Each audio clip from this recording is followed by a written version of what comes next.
Welcome to the Slams and Sass podcast. My name is Vivian. And I'm Olivia, and this is going to be your new weekly podcast where we break down everything WWE related.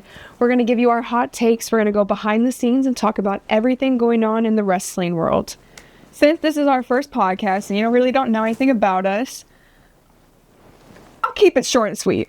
Because we have a whole video and link in our bio on why we got into this podcast and a little backstory on our love for WWE.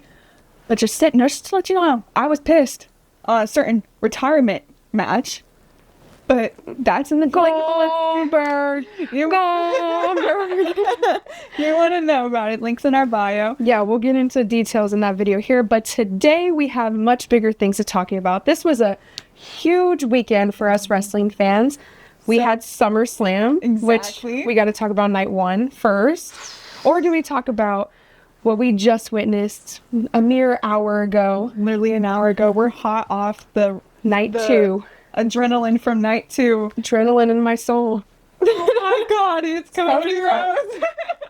No, we need to start with night one. Well, but first, before we start off with anything, we need to give a moment because we lost a legend about a week ago. Hulk Hogan, who, everything else aside, we wouldn't be here without him. He founded wrestling. No one who loves wrestling would have a platform or a love that we do for it without him. He was one of the pioneers for sure, so we have to give our condolences and thanks because he's a legend. Our heart goes out to his family and to the fans that supported him and loved him and the whole WWE universe. Thank you. Thank you. Exactly. Now, night one. Oh, God. All right, so where do you want to start? You know where I want to start. Your man. Oh. That, honestly, arguably, his best cash-in. You think it was better than WrestleMania? WrestleMania, which one was it? 30? 30? It was 30. Will always be legendary in its own right because it was totally jaw-dropping. But he sold it all to us. We all thought he was going to be out for at least a couple of months. So was he even injured at all? That when he landed in that injury, I could have sworn that swore. Well, to be fair, I mean, me and my sister are always on edge whenever he goes for any flip because we know. Because we remember 2015 when he buckled that knee, and it's always a risk whenever he's in the ring. But he had me fooled. He had me looking like a fool. I was posting, I'm so sad. My man is out of action. and there he is with the title. They fooled us all. I will say, I was very happy when CMPunk won. He got me in tears. Yeah, it was very emotional. It was very emotional because we never thought he would be back. We never thought he'd hold the title again. No, but he did. And I will say, I think that as much as CM Punk, I feel like you can kind of tell sometimes in his matches that he doesn't necessarily... He's gotten older. We still love him. I love the character of CM Punk, but he is not the same as he was before he left WWE. But I will say that this match, I think, was really good. The pacing was a little slow in the beginning. It was. But also, it's the beauty of it. It's not fast-paced, but it's still entertaining to watch. It still had my full attention. The storytelling was there. I love any match Gunther does. Gunther is one of the greatest of the wrestlers performing now. I stand by that statement. I agree. So overall, I think that match was pretty good. Like I said, it had a slow start for me personally. I was wanting more out of the gate. But Seth's cash-in, I mean, it stole the show. Perfect. The perfect way to end night one of SummerSlam. You want to talk about Bloodline, Roman Reigns, Jey Uso? Not really Bloodline, but kind of. Original OG Bloodline. And the Bronze. The Bronze. They need to get that nickname. They need t-shirts now. Bronson Reed, Braun Breaker, the Bronze. And they're brawny. So like that make Paul Heyman and Seth Rollins the brains of the operation? Yes. It works. WWE trademarked that. Yeah. And give us a little credit. Just let us come to a show for free. Or just discounted. Just discounted, fine. But I thought that was a great way to open up SummerSlam. Any show you open with Jey Uso, the crowd is on their feet. We are pumped. Yes, but this is going to be my first hot take. Oh gosh. I am tired of Jey Uso stopping in mid-match. No. And doing the No. eats. No, I'm sorry. He's not the champ anymore. What are we celebrating? I get it's the whole Yi thing. It's not. But it's, to me, it's like a celebration. And it's like, but what are we celebrating? You have two big men in the ring, two legitimate threats in Braun Breaker and Bronson Reed, and you're celebrating mid-match. What are we doing? Come on. Celebrate. We're on the Yeet train right now, and you need to hop on. I don't care. I was on it. I will Yeet, but not in the middle of the match. His encores are phenomenal. It gets the crowd hyped. And Jey Uso, the reason why it works is because he is main event Jey Uso, and he started from tag teams, and he worked his way up there, and he deserves that mid. Okay, well, I'm gonna leave it here. The second the bell rings, there's business to take care of, and it's time to get down and dirty. I celebrate after you win. But he doesn't really do it mid-match. He did. Like, he literally did. He did it. He did it at SummerSlam. He's done it consistently throughout. When he was in the gauntlet, and he was Braun Breaker that he was going against. He literally gets in the middle of the ring and does the whole Yeet thing. Bro, you haven't beaten him. That guy. And sure enough, what happens? He celebrated too soon. That's all I'm going to say. But also, is Braun Breaker possibly injured? I don't know if you saw, but there were videos from the crowd of him getting escorted out. Now, we have seen this before in every, coincidence. It happened to Seth Rollins. I don't know what to believe anymore. Yeah. Could he be injured? Possibly. Could he be serious? Maybe. He did come out at the end of the night, but I don't think it's a big injury. I just think it was the adrenaline wearing off after an amazing match. Amazing opener of a match, too. All right, now I want to talk about Alexa Bliss and Charlotte becoming your new women's tag team champs. I will say, arguably, one of the best matches of the night. I thought it was amazing. Can we talk about Raquel Rodriguez and how, not to hate on Liv Morgan, since she's out of the picture, she's kind of rose to the top. Because I think Liv Morgan is such a big star in her own right that when you have someone like Raquel Rodriguez, who, I mean, she does have a character, but I think she's not one of the larger characters that we see every day or every week on the show. I think that she can kind of be overshadowed by Liv Morgan, but since Roxanne is so new and there's not a lot of people that know her from NXT, I think that Raquel is able to kind of shine in her own space, and I think that it's actually doing great for her. But I can't wait for Liv Morgan to come back. Oh, I can't wait for her to talk dirty Dominic Mysterio into the right mindset. I can't wait for him to be like, oh my gosh, what are you doing with her? And I want karma to hit her for what she did to mommy. Yeah. Oh, she's getting her karma back. 100%. Exactly. Shoulder injury and all. Yep. Which, this is going to kind of tie us into night 2 a little bit. But because Naomi is obviously retained. She's still the champion. But we still have this little thing going with Io Sky and Rhea Ripley. And I was telling her, I was like, they would be a good tag team.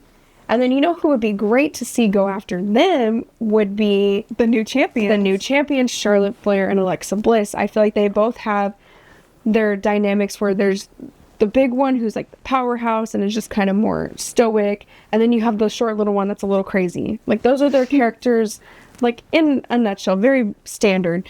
But that's the characters that they have. So imagine those two totally different dynamics, but they have that same thing within them going after each other for the titles. And plus, I love both of them all together. I love Rhea and Charlotte. Yes. WrestleMania 39 was it's still, in my opinion, such a great women's match. And it really, for the time it was in, it really showed what the women could do. Still, because we had the evolution before. Yeah. But it still was like a wow moment. It was one of the best matches of WrestleMania 39. I think so too. And the one before it too, when they had nobody, they didn't have any crowd or anything, and it was during COVID. That one was still amazing. And that shows how like their chemistry and how good of a match they had put on, because you don't even have a crowd to feed off of. It's instinct. Charlotte and Io and Rhea and Alexa are some of the best women in this division. Seeing them as tag team champs and a newly formed tag team, hopefully, with how they've been pushing them together, I would love to see it. And they're out of the title picture, we can assume now, since they lost against Naomi. Which, you bring up my girl Naomi, we gotta celebrate her retaining her title because, oh my gosh, she finally gets her moment. And we need some caution tape in them. We need some caution tape somewhere. We need to add a little homage. We'll add that to the list. Total Divas, I've watched her ever since. I've loved her ever since. Oh, but we go back to NXT when it was still like a reality competition show. And it was like AJ, Caitlyn, and they were all kissing Cody Rhodes, and you know, which is so crazy. It's crazy. It's crazy looking back on that, seeing where the women's division started to where it is now. Yeah. Where we can confidently say that the women are sometimes doing better than the men. Sometimes Evolution was amazing. Well, we can't go over Rhea, Io, Bianca. Arguably, I think the best match of WrestleMania.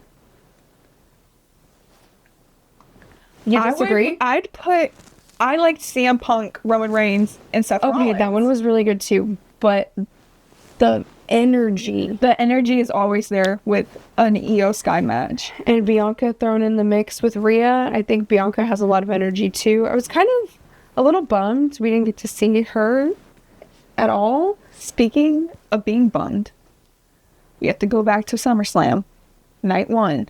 Tippy time needs to end. My hot take right here. I am sick and tired of being on Tippy time. I'm done with it. I feel like she has got her push. She has got her moment. We respect her. I respect Tiffany. But oh my goodness, I was rooting for Jade Cargill to win. I was sitting there. I was like, oh, she's got this. That match felt quick. It felt rushed. And I was like, really? It was only like 10 minutes, I think. It was the shortest match of the night. And I was really like, but there also, I feel like there wasn't enough build-up. And that's another thing. I feel like we have too many pay-per-views back to back to back to back. So we don't get the build-up. It used to be like once a month. And sometimes like you go a month and a half without a pay-per-view or PLE. But now it feels so rushed. And I feel like there was no... Like, I wasn't excited for the match. I was excited for Jade Cargill to win a title. Because I was waiting. All of us thought she would win. Because it was on my prediction. I'm waiting for her to get the push she deserves and for her to absolutely dominate this women's division. Because she can. She is built and she is so strong. She can... her competition and she picks those women up like nothing. She picked up Nia Jax like just nothing. Incredible woman.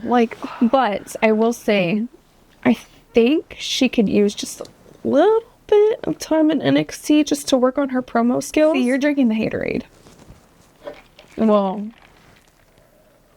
I agree. Her promos, her mic skills could use some work, but there's always room for improvement. She also could use some new moves. She tried out some new moves. Oh, see, but you were just saying, yes, push her. Oh my god. See, and then I try to relate, and this is what happens. Because you know I'm right. You see bullying right here and here. I'm bullying. Whatever. But yeah, I'm over Tippy time. I am too. I'm over Tippy time.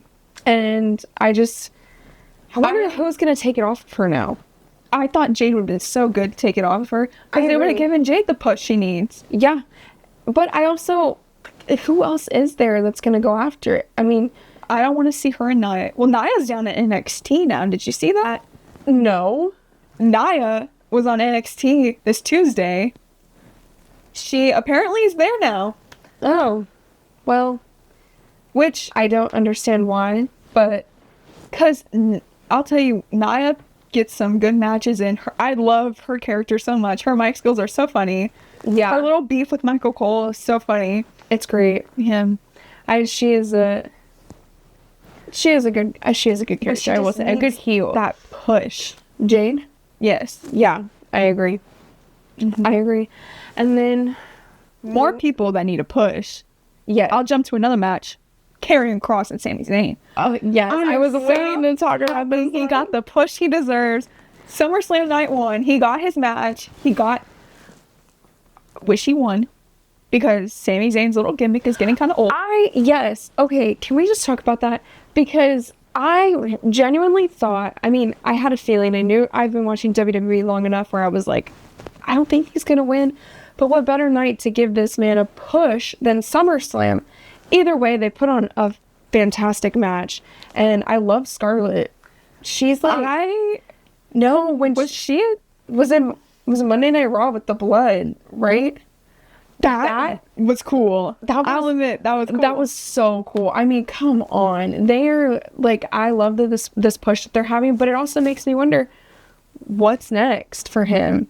Where is he gonna go with this? Well, his whole character is he pushed Sami Zayn's buttons. I wonder whose buttons he's gonna push next. Oh, what if?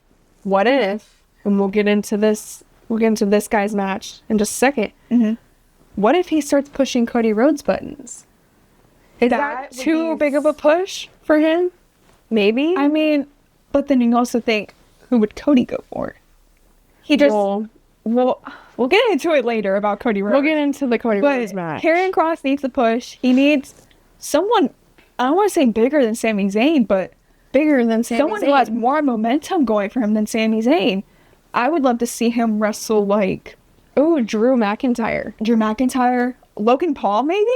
No. But they're on SmackDown. That's the issue. Oh, he's on SmackDown too. Yeah. Move on. It's okay. Have one of them jump across. Exactly. Just make it happen. Give him a good opponent. Let's not kill the Karrion Kross train already. We're just getting started. Let's keep it going. Exactly. Wish she would have won, but we love Sami still anyways. And it was a good match, so we'll take it. I know, you heard the chair squeak. Just ignore it. Okay. Alrighty, now let's get into night 2. Let's get in fully to night 2. Wow. Because we've been hopping all over the place. We have been. We're sorry about that. We hope y'all can... I'm not sorry. Fine, don't be. I'm not. This is our podcast. We're a little chaotic, a little fun, a little crazy. We're a little sassy. But that's in the name. You know what you signed up for. Exactly. SummerSlam night 2. Yeah. Let's talk about the opening match. The women. Naomi, Rhea Ripley, and Io Sky. Yep. A great way to open the match. But I feel like they did that. It felt repetitive too. It's because they've seen 3 times in a big pay-per-view in a row. We've seen Rhea Ripley and Io Sky versus Bianca. Rhea Ripley, Io Sky. Rhea Ripley, Naomi. I will say it. They put on amazing matches, but I want something new. I want the character. Yeah. I want the storyline build-up with someone else, and I want something new. That's what I'm saying. Because if you keep putting these 2 women up for the title, it always seems unfair that they don't get it. Put them up for another title, the tag titles. Let them go after Charlotte and Alexa, and I think you have some magic there. We already know that Rhea and Charlotte can put on great matches together. I would love to see Alexa Bliss versus Io Sky. That's never been great. I don't think it's ever happened. I don't think so either. And so I think that adds some newness to it too. Have we seen Charlotte and Io? I feel like we've seen Charlotte and Asuka, but I don't know if we've seen Charlotte and Io yet. I think we have. That adds newness and brings new life to it because yes, we've seen Rhea and Charlotte, but you haven't seen these other women interact with each other in the ring, and I think it would make for some really interesting storytelling and matches. And Naomi, I love her being heels. The first time around with Team Bad, flashback to like 2017? No, it was like 2015. When the women's evolution happened? Or she was bad before. 2015 was the evolution. Yeah. When that happened, I was like iffy about her character. And then she found her whole glow movement, and we were all chanting glow. But I love this new Naomi. I love this. Why? Why did you do 70 Bakwa? Or whatever you say. No, she said Bakwe. No, it's Bakwa. That's Nikki Bella. Oh, I can't know the support girl's name. I love when Naomi too was like, or whatever I don't know what the heck you just said. Stephanie always apologizes because she's like, English isn't my first language. But why are these women mispronouncing her name? They don't care. They don't care. Why? I've been saying that all the time because honestly, Her as a heel is my favorite thing ever. She is so funny. She's doing a really good job. When Io was talking, I don't know what you just said, but y'all need to get to the back of the line. The back of the line. So how she said it too. So It was great. amazing. So amazing. Yeah, no. I also want to talk about, because we haven't talked about him at all yet. Jacob Fatu and Solo Sikoa. We taking it all. I'm actually really happy that Solo won. I think it's because I love his theme song so much that I just want to keep hearing it. She's all on the Solo train just because of the theme song. And No, not just because of the theme song. He is funny on that mic. His little dances. His little dances. I mean, he's like, you know? Is that good? That was good. I think it was pretty good. Yeah. But yeah. I thought it was a good impression. I love Solo Sikoa.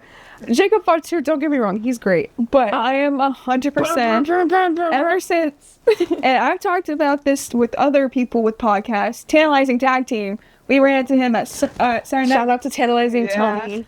We met him at Saturday Night Main Event in San Antonio with Gunther and Jay headlining it, and that's when Jacob had his match with Who did we... Was it... Oh, it was Braun Strowman, It was right? Braun Strowman, and I, ever since then, have been on the Jacob Fatu train.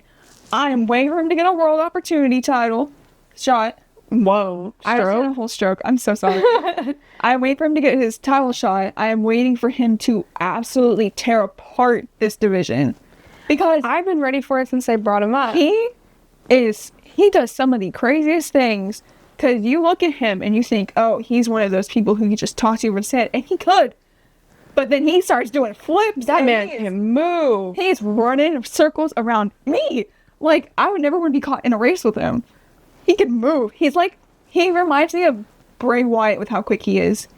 Yeah, I think he's faster, though. Bray Wyatt was always really quick, but I think he's, Let me tell you, Bray Wyatt, faster. the way he just into the sister Flexibility. It's the same type of thing Jacob Fatu has going on. And I love Jacob Fatu. I love him. Hot, Solo Sikoa. hot take. Where are all these Samoans coming from? Like, I'm sorry, but every week we get a new one. And like the bloodline just keeps expanding. I Isn't predict that great, in 2030 the whole roster will be the bloodline. No, they're gonna have their own show. Like, it's gonna be... So you're gonna have Monday Night Raw, Friday Night SmackDown, and you're gonna have Wednesday night... Bloodline rules. Samoan... No, you can't do Samoan Smack. Oh, that's good. Samoan Splash on Wednesdays. I'm waiting for them. I would watch. No. No, I'm on waiting Sundays? No. I'm not waiting for them to get their own thing. I'm waiting for them to get their own title. Because how cool would that be, fighting for the Samoan title? Is it? Well, I thought that's what they're gonna do with the Uwa. No, that's my tribal chiefs. No one else is. But you could do it with that. But I digress. Roman has kind of seemed to come out of the bloodline picture. We don't really see him with that. He's on SmackDown. Well, He's on to bigger and better things. He's gonna take down Seth Rollins. is he really on, like... I mean, I guess he's Raw now, right? But... yeah, we'll see him, I guess, against Seth Rollins. But then you also have CM Punk now in the picture. CM Punk has to get a rematch, right? If Seth Rollins will let him. Rollins is picky. What happened to back in the day? You were like always like ensured a rematch, right? Or am I crazy?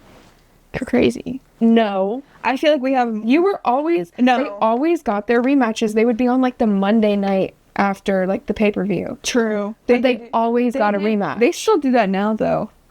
And not all the time. Oh, yeah, all the time. How many times have No. we seen Gunther and Jey Uso? That's different. No, it's not. It's a Yes, rematch. it is. I'm talking about everything else. I'm not really doing because I'm right. Okay. No, we need to talk about the big thing that we just witnessed. To close it all out, we have to talk about John Cena and Cody Rhodes. John Cena was robbed. I will stand on that. He has performed the best he's performed on this whole retirement tour. And we finally got babyface Cena back. And he was loving every minute. smile on his face. He was doing some stuff I have never seen him doing, like, since 2013. I know. And he was fast. He was running circles around Cody. I was going to say, like, there were points in the match where I was like, who's retiring here? That's crazy. But, well, like, you know. No, but, yeah, there were points in it where I was just, like, I was just in shock. I was, like, shock and awe. And we got a little emotional when he came out because we were waiting for it. We knew that Titantron was going to light up. And the black screen came on, and I was like, no. No, and we were like, no. It's coming. It's coming. And then the second we saw that blue screen, we got up and we're screaming. We were cheering at our hero Cena back. Yes. For which, Cody Rhodes, he can try, but he will never be a John Cena. Hot take, but he won't. Well, you can't that's like saying that somebody's going to be the next Undertaker or Hogan or The Rock. You can't fill those shoes. But I think that Cody Rhodes is definitely going to be the Cena of this new generation of wrestling fans. Cena was our Cena, right? We grew up watching him. Love him. But Cody Rhodes is taking over that spot. And because I'm a Cody crybaby, I love Cody Rhodes. I am too. I knew. I called it. I told you. I said that he was going to win. The only thing that didn't happen that I predicted was I thought we were going to see a heel turn for Cody Rhodes. I want a heel turn. Maybe it'll make me like Cody, because let me tell you, it's getting hard to like him right now. Which is why I'm so sick and tired of seeing him go for that title. I'm sorry, I know it's his legacy. I know it's his story. But you gotta do something new with him. Okay, and this is the same repetitive thing. And then now he has a title. Who's gonna take it from him? It leaves that door open, and you're just like, okay, you defeated Roman Reigns, who had his title for 300 days. What, 3,000 like years? 900. What? It's 1,000. It was 1,000 days. Yeah, it was. And you're like, why? Like, who's gonna defeat him now? You just had the greatest of all time. It would have made sense for him to leave with the title. I did want John Cena to leave with the title, but I also... Because then it opens this whole whirlpool, and you're like... Because then also... go for it now. So, and then a part of me thinks, too, I think that without Cody's heel turn, why... Like, what was the purpose of him winning the title, right? What was the purpose of because you making could still... John Cena a babyface? No, but making John Cena babyface was not a mistake. I think that was perfect timing. It worked out great. But that's what I'm saying, is that you turn John Cena back babyface, you need a heel in Cody Rhodes. Yeah. Because here's the thing. If John Cena was a heel still, it makes sense for Cody to be a face. Then we would cheer for Cody. But you heard it. When John Cena came out and they were introducing them right before they rung that bell, Cody was getting booed. Cody got booed. Because why? Because John Cena was a babyface.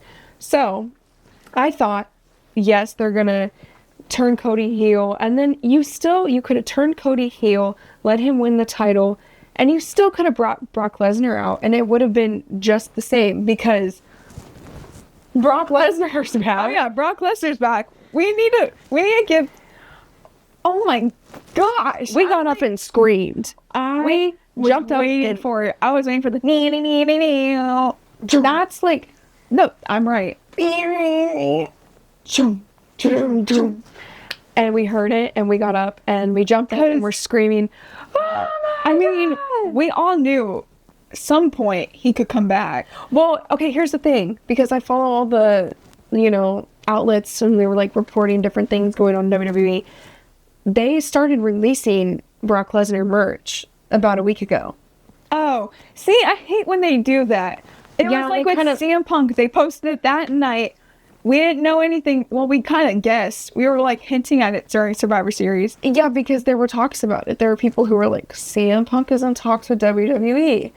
I feel mixed on spoilers. It's like with Marvel movies and stuff nowadays, too. It's like, I don't want to hear it. I don't want to hear the spoilers. I want to be there. I want to see it live. Because also, here's the thing. Those little insiders, what if Brock Lesnar didn't show up tonight? I would have cried. If it would have... So, because I had these thoughts already in my head, I had expectations. And also, with the last night's surprise cash-in, This was night 2. I knew they weren't going to let WrestleMania repeat itself, where night 1 was far better than night 2. I agree. Especially with Cody and Cena being in the match and Seth and Punk being in the night 1. They weren't going to have that happen again. They went immediately out of the gate. That bell rang and the energy was up, and it did not drop the entire match. I did not want it to end. I was highly impressed with how Cena kept going and going and going. Best match he's done in this whole entire retirement run. And I'm excited to see it. Brock Lesnar versus Cena. It's gonna happen. Okay, what'd you think about him coming up from the stage? Like, honestly. Cinema. Like, that was some, like, final boss. Not even, that's Rock. But, like, see, it was like, I wish we could have seen in that room. It was magical. I wish we could have seen in the room. It was like a Hannah Montana moment. You know, when she comes up from the stage? Yes. Bad comparison. But you know what I mean. No, yeah, I was going to say. No, I heard, like, but also, Duel of Fates playing when he was lifted. Oh my gosh. That's better. I mean, that's a better comparison, yeah. But I think that I did like it. I also just thought it was just a little, like, I wish there was, like, a little, yes. Because I wish that they, like, stumbled into it. And then we're like, what the heck? Where are they? And then the stage comes up. Well, it did for a little bit. They just kind of like, but you can't lie. They were like, we even both called it out. They're just like walking. They were walking next to each other. Oh, yeah. They were just like doing their little... that always happens when our superstars go out into the outside and they just they get one good hit in, and you walk and the camera just looks like they're walking, and it's the funniest thing ever. But it seemed like there was a lot more like just... yeah. And I was like, what is happening? Where are they going? And then, you know, they go in there and he comes up, do the thing, which I'm not gonna lie, it was cool. I just wish that they would have done. And he had the biggest smile on his face when he was doing it. He was like, oh yeah, I know I'm cool. Yeah, because he is. He's John Cena. He's the GOAT. He's the greatest of all time. The never seen 17-time champion. And he went out and he put on a great match. It was, although I get it, he lost his title, but to me, it felt like they were acting like it was a retirement match. But we still have him 4 more months. Anything can happen. Well, but I think it's also just, we're not going to see him with the title again. I don't think, at least. So I feel like it was like a retirement of him with the title, which was sad and all. It was. I mean, I was emotional with just him coming out, like his entrance, and then at the end, him coming out not heel. Because I don't know why. I didn't get emotional when he was a heel in any of his, like... Because he was doing his job. He did it right. And either way, it's still Cena. Well, yeah, but whenever the lights come on and he's in his colorful t-shirts and he looks at that camera and he holds up the towel and he just you know it's going to end soon. It's going to be the end of an amazing career. A groundbreaking career. There will never be another John Cena. No, there won't. It was a great way to end SummerSlam Night 2. Brock Lesnar coming out was phenomenal. And I'm glad they didn't just stare at each other either. I'm glad he F5'd him. Yes, me too. That was fantastic. I cannot wait to see. It got the momentum up again. And maybe we'll see Brock Lesnar cross paths with Paul Heyman and Seth Rollins, because him and Seth Rollins have a long history too. That opens the door for something potentially. Because we've seen Brock Lesnar. And oh my God! Rhodes. What if Brock Lesnar joined Seth Rollins? Because Brock's a heel. Heck no. What do you mean? Heck no. They have too many big beefy men on that team already. They got exactly. Why not get the Beast incarnate? Because then who do you put up against that? You know exactly my point. That's like a football draft team. That's Braun Breaker, who is going to be one of the biggest superstars in the future. But that's the point. Bronson Reed, that's the point. Breaks ribs with every move he does. Not his, other people. Well, yeah, the Seth Rollins, who is the architect and the visionary, and he has one of the greatest careers. And then you have the Beast. Yeah. And then that's what I'm saying. Book it. That'd be. And then Survivor Series, are you kidding me? Cena's gonna go up against that. Cena, come on. Cena, Roman, Jay, Punk. Well, Survivor Series is 5. Yeah, so you need one more. Do you think, who would Cody go to? Well, I don't think That's Cody like- would join Seth. Cody wouldn't join any of. Cody would probably have a match. He'd probably have a title match. So throw him out of the picture. Throwing him out of the picture.